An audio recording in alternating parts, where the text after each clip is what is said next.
Mummy जी, चाय ले लीजिए। अरे कलमुही, तेरे हाथों से तो चाय पीते हुए भी डर लगता है, कहीं इससे तेरा रंग मुझ पर ना चढ़ जाए। अगर इन्हें इतनी ही शर्म होती तो मेरे इतने हैंडसम भाई को इस तरह फंसाती नहीं। बानी और शिवम की लव मैरिज हुई है। बानी के ससुराल में उसकी ननद और सास हैं, जिन्हें अपने गोरे रंग पर बहुत गुरूर होता है, जिस वजह से वो बानी को सिर्फ उसके सांवले रंग की वजह से नापसंद करती है और हमेशा उसे ताने सुनाती रहती हैं। बानी उनकी सभी जली कटी बातें सुनकर चुपचाप वहां से चली जाती है। तुम माँ और छोटी को कुछ बोलती क्यों नहीं? मम्मी जी बड़ी हैं, हर छुटकी ना समझ, इस तरह उन्हें उल्टा जवाब देना सही नहीं। मेरी जिम्मेदारी उनकी सेवा करना है, जो मैं पूरे दिल से हमेशा करती रहूंगी। ऐसा बोलकर बानी रसोई में जाकर रात के खाने की तैयारी करने लगती है। रात को खाना खाते हुए बानी की सास उसे कहती है, कल मैंने अपनी फ्रेंड्स के साथ किटी पार्टी रखी है, समय से सारा खाना बना देना और अपना मनहूस चेहरा लेकर ज्यादा उनके सामने मत आना, समझी? माँ, बानी आप दोनों की कितनी परवाह करती है, फिर भी आप उससे इतना बुरा व्यवहार क्यों करती हैं? अरे एक तो लव मैरिज करके इस कलमुही को हमारे सर पर लाकर बिठा दिया और अब हम इसे कुछ बोल भी नहीं सकते क्या? भैया तो इनकी तरफदारी करेंगे ही, आखिर इन्होंने पूरी तरह उन्हें अपने वश में जो किया है। जिसे जो करना है करे, बस कल मेरा सारा काम समय पर हो जाना चाहिए। इस पर सब खाना खाकर सोने चले जाते हैं और अगले दिन बानी जल्दी उठकर सास की किटी पार्टी के लिए तैयारियां शुरू कर देती है, जिस पर पार्टी शुरू होने के बाद सास की सहेलियां कहती हैं, अरे वाह री, तेरी बहू ने तो बड़े स्वादिष्ट समोसे बनाए हैं। हाँ भाई, रंग कैसा भी हो, खाना बनाने में बिल्कुल अन्नपूर्णा है। अरे इसकी भी क्या बात करनी, मेरी बेटी से मिलो, इसकी सुंदरता के आगे तो उर्वशी रंभा भी फेल है। उर्वशी रंभा को तो फेल कर देगी, पर क्या अन्नपूर्णा बन पाएगी? अरे इसे काम करने की क्या जरूरत, उसके लिए बानी है तो, और मैं तो इसकी शादी भी किसी नौकर चाकर वाले घर में ही करूंगी। बानी वापस रसोई में चली जाती है और किटी पार्टी चलती रहती है। उसी रात को बानी की सास गुस्से में चिल्लाते हुए अपने कमरे से बाहर निकल कर आती है। हाय रे, चोरी हो गई मेरे पैसे, पक्का पक्का इस कलमुही की वजह से हुआ है ये सब। अरे क्या हुआ माँ, कौन सा आसमान टूट गया? अरे आसमान तो उसी दिन टूट गया था जब तू इस कलमुही से शादी करके इसे घर में ले आया था। खुद तो आई ही, अपने साथ साथ मनहूसियत का काला साया भी मेरे घर ले आई। अरे हुआ क्या माँ? अरे मेरी तिजोरी में रखे पैसे कहीं गायब हो गए, सुबह ही देखा, अरे यहीं रखे थे। क्या आप मुझ पर चोरी का इल्जाम लगा रही हैं? अरे काली बिल्ली पर भी क्या कोई मनहूसियत का इल्जाम लगाता है? ऐसा बोलकर बानी की सास वहां से चली जाती है, जिसके बाद शिवम और बानी बात करने लगते हैं। देखो, मम्मी की बात का बुरा मत मानना, वो बस परेशान है ना, इसलिए कुछ भी बोल गई। वो परेशान नहीं, मुझसे नफरत की वजह से ऐसा बोलकर गई हैं। उन्हें मैं हमेशा एक आंख नहीं सुहाती। देखो बानी, अगर तुम चाहो तो हम दूसरा घर लेकर वहां शिफ्ट कर सकते हैं। आखिर तुमसे प्यार करके तुम्हें अपनी जिम्मेदारी पर इस घर में लेकर आया हूं, इस तरह टॉर्चर नहीं होने दे सकता। अगर आप साथ हैं तो मुझे किसी चीज की टेंशन नहीं, और आखिर वो हमारे बुजुर्ग हैं, हम उन्हें और छुटकी को इस तरह अकेले छोड़कर कैसे जा सकते हैं। इसके बाद बानी भी अपने कमरे में चली जाती है और अब हर रोज उसकी सास की तिजोरी से पैसे गायब होने लगते हैं। इसी तरह कुछ समय बीत जाता है और वो हर बार हर चीज का इल्जाम बानी पर लगाती है, पर बानी कभी कुछ भी नहीं बोलती। कलमुही नास पीटी, बहू को घर की लक्ष्मी बोलते हैं, ये तो पनौती बनकर आई है, पनौती। एक रात बानी की सास को आधी रात में प्यास लगती है, तो वो पानी पीने रसोई की तरफ जाती है। तभी उसे अपनी बेटी के कमरे में कुछ आवाज सुनाई देती है। हाँ हाँ, मैंने मम्मी की तिजोरी से हर रोज थोड़े थोड़े पैसे निकाल कर हम दोनों के लायक खूब पैसे इकट्ठे कर लिए हैं। और मम्मी आज तक उस सब के लिए भाभी को ही जिम्मेदार समझती है। तुम बस जल्दी से आकर मुझे यहाँ से ले जाओ और हम कहीं दूर जाकर शादी कर लेंगे। मम्मी को कुछ पता नहीं चलेगा, सब मुसीबत खत्म। अपनी बेटी की ये सारी बातें सुनकर बानी की सास भौंचक्की रह जाती है और अपने कमरे में वापस चली जाती है। जब अगली सुबह बानी सास के कमरे में आती है, मम्मी जी, क्या बात है, आज आप कमरे से बाहर ही नहीं आई? आपकी तबीयत तो ठीक है ना? क्या छुटकी कमरे से बाहर आई या तुम उसके कमरे में गई? नहीं नहीं, क्यों, जाना है क्या? मैं अभी चली जाती हूँ। नहीं, कोई कहीं नहीं जाएगा। इस पर वो बानी को साथ लेकर कमरे से बाहर आती है, जहाँ शिवम भी होता है। वहाँ उसकी सास बोलती है, छुटकी मेरी तिजोरी के सारे पैसे लेकर अपनी माँ के बारे में कोई ख्याल करे बिना किसी लड़के के साथ घर छोड़कर चली गई। और बहू, तुमने मुझ जैसी सास की सेवा करने के लिए अपने ही पति के साथ दूसरे घर जाने से मना कर दिया। मैंने हमेशा तुम्हारा रंग देखा अच्छा ही नहीं, जो मेरी सबसे बड़ी गलती है। मुझे माफ कर दे बेटा। और इसके बाद की सहेली रीना उससे मिलने आती है। अरे मेरे घर का भी यही हाल है, बेटा ऑफिस और बहू कमरे में बंद, समय काटे नहीं कटता। लेकिन अब सच मानो तो वक्त ही नहीं है कि वक्त से रोटी भी खा लूं। अरे बहन, मुझे भी बता दे कौन सा जादू चलाया है। मैं भी अब जिंदगी के बचे कुचे दिन आराम से काट लूं। दीवारें देख देख कर तो बोर हो गई हूं मैं। रीना मीना को एक स्मार्टफोन देती है। ये ले, ये है वो छड़ी जो जादू करती है। इसमें मैंने तेरा फेसबुक अकाउंट भी बनाया है, एंजल प्रिया के नाम से। बस अब यहाँ दोस्त बना और सबसे बातें कर। सास को पहले तो उतना समझ नहीं आता है, लेकिन धीरे धीरे वो उसकी आदत डाल लेती है। माँ जी जल्दी से खाना खा लीजिए, मुझे थोड़ा काम है। अरे तू जा, मैं खा लूंगी, अभी वक्त नहीं है। और सासू माँ मोबाइल में मुंह गड़ाए जवाब दे देती है। बहू समझ ही नहीं पाती और वहां से कमरे में चली जाती है। अचानक सास को किसी प्यारी पिंकी की फ्रेंड रिक्वेस्ट आती है। अरे वाह, ये तो कोई प्यारी सी लड़की लगती है, बात करती हूँ। सास फ्रेंड रिक्वेस्ट अपनाकर बात करने लगती है। अब क्या था, सास सारा दिन उस सहेली से बात करती, अपनी कहती, उसकी सुनती। एक दिन सास फोन पर ही सरगड़ाए, अरे बहू, जरा मंदिर के लिए थाली सजा दे, आज कीर्तन है। बहू फोन पर किसी को मैसेज टाइप करते कहती है, माँ जी क्या है, अब मुझे क्या पता कि आपको कौन कौन से भगवान की पूजा करनी होती है। तभी सास के पास कोई मैसेज आता है। अच्छा अच्छा ठीक है, रहने दे, मैं ही कर लूंगी। अब मैंने मना थोड़ी ना किया है, कर देती हूँ मैं। अब मैंने भी बोला ना कि थोड़ी देर में बात करती हूँ, तो मैं ही कर लेती हूँ, तू जा अपने कमरे में। बहू वहां से चली जाती है।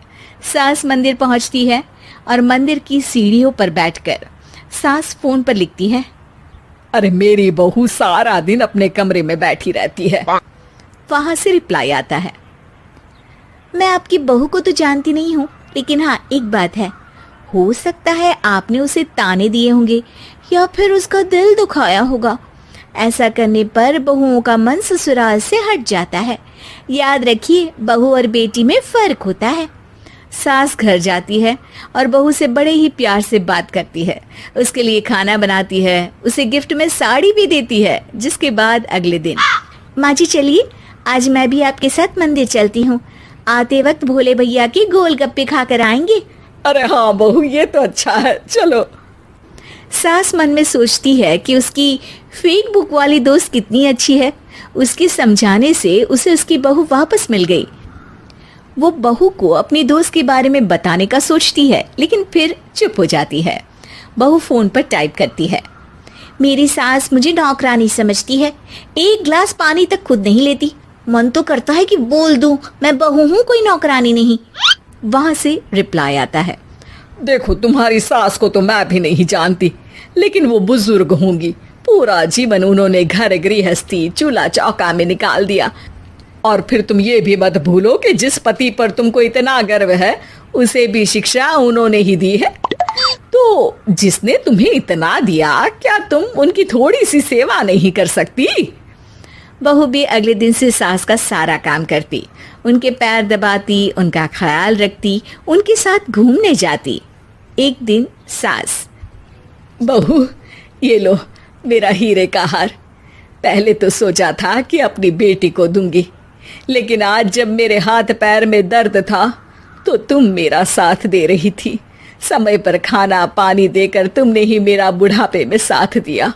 उसके हिस्से का बहुत कुछ मैं उसे दे चुकी हूँ, लेकिन ये अब तेरा। बहू तो ये देखकर खुशी से उछल ही जाती है। वो सास को गले लगाकर कहती है, माँ जी आज सच में बहुत अच्छी है। भला हो उस एंजल प्रिया का जिसने मुझे आपसे वापस मिलवा दिया, वरना मैं तो हमेशा आपको गलत ही समझती। मैं तो सोचती थी काश वो एंजल प्रिया मेरी सास होती।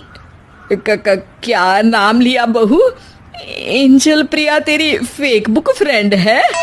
हाँ माँ जी, वो बहुत अच्छी है। उन्होंने ही मुझे बताया कि सास की कीमत क्या होती है। अरे बहू, कहीं तू प्यारी पिंकी तो नहीं? जी माँ जी, मैं ही हूँ प्यारी पिंकी। क्यों? सास बहू को गले लगाकर कहती है।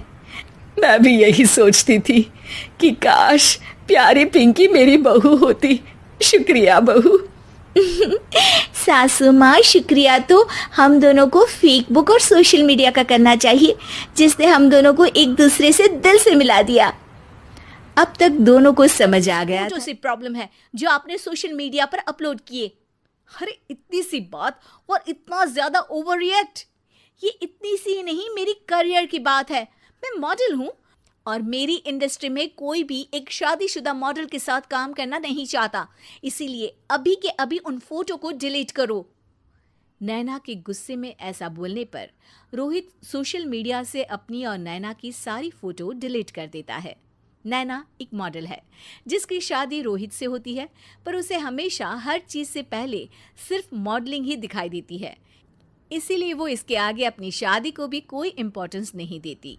एक रात नैना तैयार होकर कमरे से बाहर निकलती है।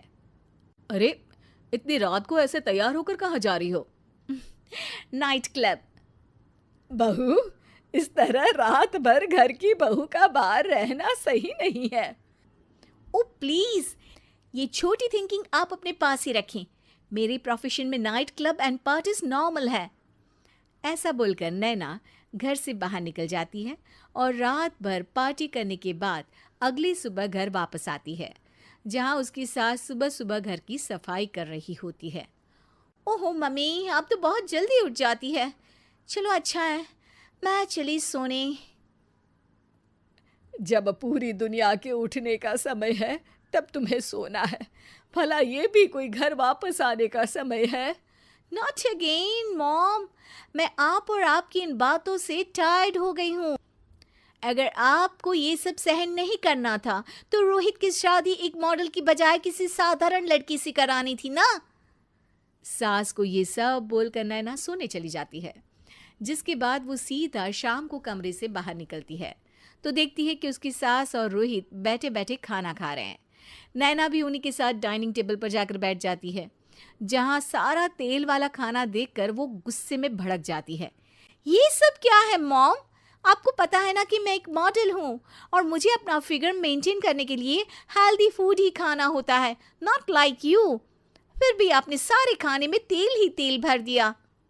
बस नैना, बिल्कुल चुप। पहले तो तुम घर में एक सुई तक नहीं हिलाती और मम्मी जो पूरा समय अकेले काम करती रहती है उन पर चिल्ला रही हो। इतनी दिक्कत है तो खुद ही खाना क्यों नहीं बना लेती? पर बनाओगी कैसे? तुम्हें तो मॉडलिंग, पार्टी और सेल्फी के अलावा और कुछ आता ही नहीं ना। मेरे भैया भाभी ने मुझे आज तक किसी काम के लिए नहीं बोला। मैंने जब जो मांगा वो मिला और इन्हें देखो, खाने के नाम पर कितनी बातें सुना दी। बस बहुत हुआ, मुझे अब यहाँ नहीं रहना। नैना गुस्से में तुनकते हुए बैग पैक करके घर छोड़कर अपने भैया के घर पहुंच जाती है। जहां उसकी भाभी खुशी से नैना का स्वागत करती है। अरे क्या बात है नैना, ना कोई खबर ना रोहित साथ में, अचानक कैसे आना हुआ? मैं तो उस घर को हमेशा के लिए छोड़ आई, दोबारा कभी वहां वापस नहीं जाऊंगी। ऐसा बोलकर नैना घर में आकर मजे में सोफे पर बैठ जाती है, जिसके बाद अब वो पूरे ठाठ बाट से अपने मायके में रहने लगती है, जहां उसकी भाभी सारा काम करती और नैना अपनी मॉडलिंग प्रोजेक्ट करते हुए बस मौज में बैठकर खाती। नैना, आखिर बताओ तो सही कि तुम्हारे ससुराल में ऐसा क्या हुआ जो तुम्हें घर छोड़ना पड़ा? बस उन्हें मेरा लेट नाइट पार्टी जाना और कोई काम ना करना पसंद नहीं था, तो मैंने वो घर छोड़ दिया और यहाँ आ गई। नैना की बात सुनकर उसकी भाभी हैरानी से उसे देखने लगती है, पर कुछ बोलती नहीं।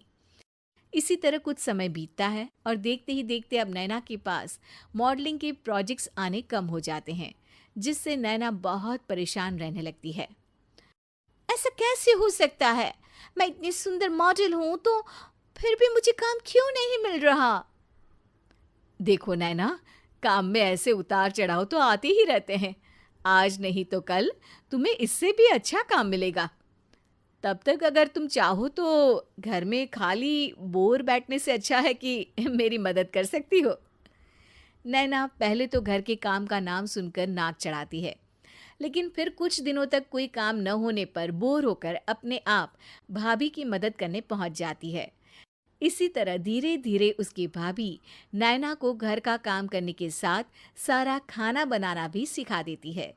एक रात नैना और उसके भैया भाभी साथ बैठकर डिनर कर रहे होते हैं। पता है, आज का सारा खाना नैना ने बनाया है, मैंने तो बस आज थोड़ी सी ही मदद की है। मानना पड़ेगा नैना, खाना तो बहुत स्वादिष्ट है। आखिर मेरी बहन मल्टी टैलेंटेड जो है, मॉडलिंग और घर दोनों एक साथ बखूबी संभाल सकती है।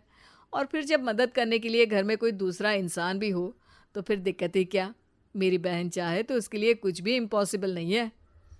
भैया की बात सुनकर नैना को अपनी सास और रोहित की याद आ जाती है।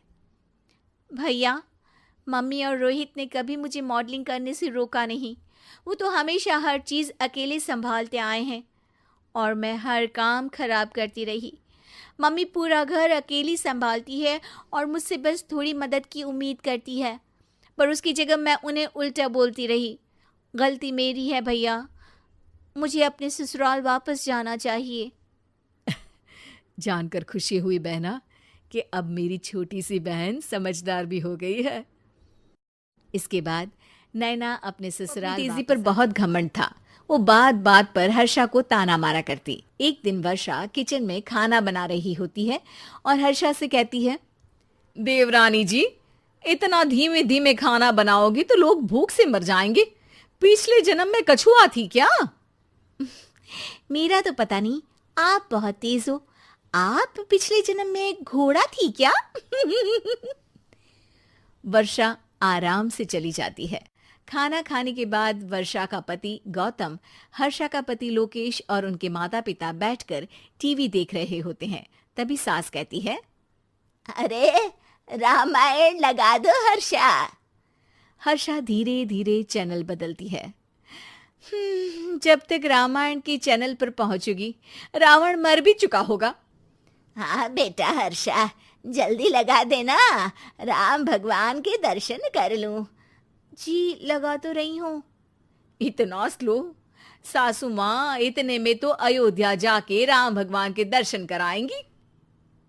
सब वर्षा की बात पर हंसने लगते हैं। वर्षा हर्षा के हाथ से रिमोट लेकर रामायण लगा देती है। हर्षा बुरा नहीं मानती और वो भी हंसते हुए वहां से चली जाती है। एक दिन हर्षा खाना खा रही होती है, तभी वर्षा वहां आके कहती है, अरे कितना धीमे धीमे खा रही हो, इतने में तो शादी में 100 लोग खाना खा लेते। आधे घंटे से खाना खा रही हो तुम। अरे खाने को चबा चबा कर खाना चाहिए। हाँ हाँ, आप तो चबा के भी खाती हो और दबा के भी। अरे आपको मेरे धीरे खाने से दिक्कत है या ज्यादा खाने से? अरे आप धीमे खाओ या ज्यादा खाओ मुझे क्या, बस मैं ये कहने आई थी कि सुबह कुछ मेहमान आ रहे हैं, जल्दी उठ के खाना बना लेना, देर मत करना। साथ में बनाते हैं ना। तुम्हारे साथ बनाऊंगी तो स्पीड को 5वें गियर से पहले गियर पर ले आना पड़ेगा। अरे भाई, तुम्हारे साथ रहकर तो मेरी तेज रफ्तार पर भी असर पड़ेगा और मैं भी तुम्हारी तरह हौले हौले काम करने लगूंगी सब। ठीक है, मैं पराठे बना लूँगी और सब्ज़ी बना लूँगी। आप चपाती बना लेना और दाल बना लेना। हाँ हाँ ठीक है, पर अलग अलग ही बनाएंगे। अगले दिन हर्षा जल्दी उठ के काम करने लगती है और वर्षा सुबह उठ के ये सोच के वापस सो जाती है कि काम तो वो तेज कर ही लेती है। अगर थोड़ी देर सो भी जाएगी तो भी हर्षा से पहले तो काम निपटा ही लेगी। हर्षा बेटा, आज भगवान के लिए थोड़ा जल्दी हाथ चलाना। हाँ, मेहमान आने ही वाले हैं। जी हाँ माँ, आटा गूंद लिया है, आलू उबल रहे हैं, पराठे बनाने ही वाली हूँ, फिर सब्जी भी बना लूँगी। इतने में ही वर्षा वहां आ जाती है। माँ जी, मेरा तो आप टेंशन ही मत लो, अभी उठी हूँ, लेकिन देखना खाना फटाफट राजधानी एक्सप्रेस की स्पीड से बना दूंगी। इतने में ही मेहमान आ जाते हैं। आइए आइए आइए, खाना बन ही रहा है, चाय बनवा लेती हूँ पहले आपके लिए। सास किचन में आती है। वर्षा, वो लोग आ गए, चाय बना दे जल्दी से। हर्षा को नहीं बोल रही क्योंकि वो तो सुबह की चाय देने में शाम कर देगी। चाय बन भी चुकी है माँ जी। वर्षा तेज ही नहीं, सबसे तेज है। आप चलिए, मैं चाय लेकर आती हूँ। वर्षा मेहमानों के सामने चाय लेकर जाती है। ये हमारी बहू है वर्षा, तेज वर्षा कहते हैं इसको। हर काम में इतनी तेजी रखती है जैसे मिल्खा सिंह भाग रहा हो। अरे वाह वाह, फिर तो खाना भी जल्दी मिलेगा हमको। हाँ हाँ, आप चाय नाश्ता खत्म कर लेंगे, उसके पहले ही वर्षा जल्दी से स्वादिष्ट खाना भी लेकर आ जाएगी। वादा तो कर लिया जल्दी खाना देने का, आपकी चपाती भी नहीं बनी और दाल भी नहीं उबली। फिर भी तुमसे पहले काम खत्म हो जाएगा मेरा। तुम्हारी तरह नहीं हूं, घड़ी की सबसे पतली सुई की जैसी धीमे धीमे धीमे काम करती हो तुम। बस वर्षा अपने तेज हाथों से दाल कुकर में चढ़ाती है और आटा निकाल के गूंथने लगती है।